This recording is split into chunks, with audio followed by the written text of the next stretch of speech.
મળતી માહિતી મુજબ સુરત શહેરમાં ગોડાદરા પોલીસની ટીમે દેવદ 4 રસ્તા પોલીસે નાકા પોઈન્ટ પરથી મોપેડ પર જતા મન ગોપાલ સિંઘ અને વિકી શિવકુમાર યાદવને ઝડપી પડ્યા હતા. પોલીસે આરોપીઓ પાસેથી 20,000ની કિંમતના 2 કિલો ગાંજો, 2 મોબાઈલ ફોન અને 45,000ની મોપેડ મળી કુલ 75,000નો મુદ્દામાલ જપ્ત કર્યો હતો. પોલીસના જણાવ્યા અનુસાર અશ્વિનકુમાર રેલવે લાઇન પાસેથી રવિ નામના ઈસમ પાસેથી ગાંજો લાવ્યા હતા અને કોને આપવા જતા હતા તે મામલે પોલીસ દ્વારા તપાસ હાથ ધરવામાં આવી છે. આરોપીઓ ટેક્સટાઇલ માર્કેટમાં મજૂરી કામ કરે છે. આ મામલે પોલીસ દ્વારા કાયદેસરની કાર્યવાહી હાથ ધરવામાં આવી છે.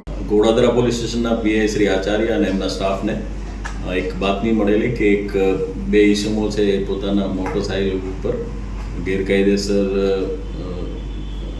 ગાંજો લઈને નીકળવાના છે. જે સંદર્ભે તેઓએ દેવદ ચોકી પાસે વોચ રાખી અને માણસો ગોઠવેલા.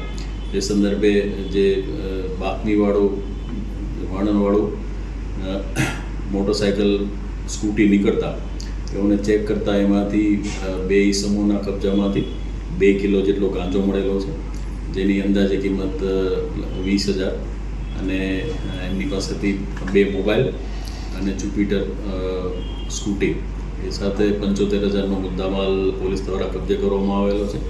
અને આ જે બંને ઈસમો છે એ વિકી યાદવ અને અનંત સિંહ એ બંનેની ધરપકડ કરવામાં આવેલ છે. પોલીસ વધુ તપાસ કરી અને હાલ રિમાન્ડની કાર્યવાહી હાથ ધરેલ છે. આરોપી એ હજી આ તપાસ પોલીસ કરી રહી છે. રિમાન્ડ દરમિયાન ખ્યાલ આવશે કે આરોપી એકચ્યુઅલ કઈ બાજુ ને કોને આપવા માટે લઈ જતા હતા. જે એમનો જે એમને મેળવેલો એ અશ્વિની કુમાર પટેલની જે રેલવે લાઇન છે ત્યાંથી રવિ નામના એક ઈસમ પાસેથી આ મુદ્દામાલ મેળવેલાનો હાલ હકીકત એવો પાસેથી જણાવ્યું. શું કહ્યું? આરોપીનો કોઈ ગુનાહિત ઇતિહાસ નથી. પોતે બંને ટેક્સટાઇલ માર્કેટમાં મજૂરીનું કામ કરી રહેલાનું જણાવેલ છે.